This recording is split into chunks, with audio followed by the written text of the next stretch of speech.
ធ្វើល្អបានអាចខ្ញុំជាមនុស្សសាមញ្ញថ្ងៃឡើងរត់ម៉ូតូឌុបយប់ឡើងដេញពិនតែងកំណាបចឹងបើគេធ្វើបាបហ្នឹងណាស្លូតពេកគេជួលស្អាតពេកគេជីឯចូលខេត្តណាសម្បូរស្អីស្អាតជាងគេ Please welcome to Mr. Rat Remix.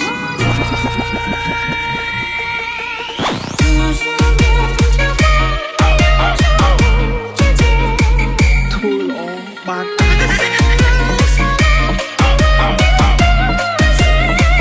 ខេត្តណាសម្បូរស្អីស្អាតជាងគេ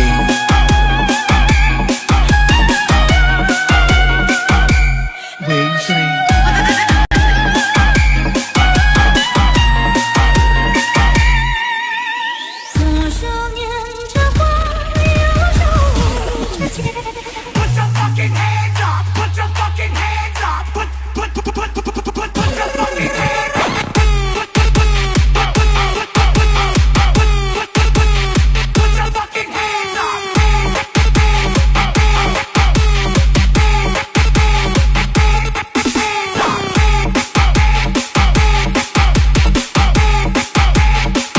ធ្វើល្អបាន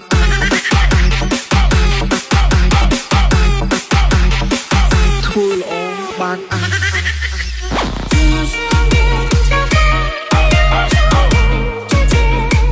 ធ្វើល្អបាន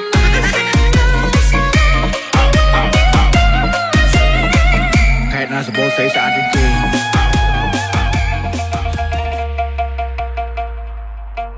ធ្វើល្អបានអាចខ្ញុំជាមនុស្សសាមញ្ញ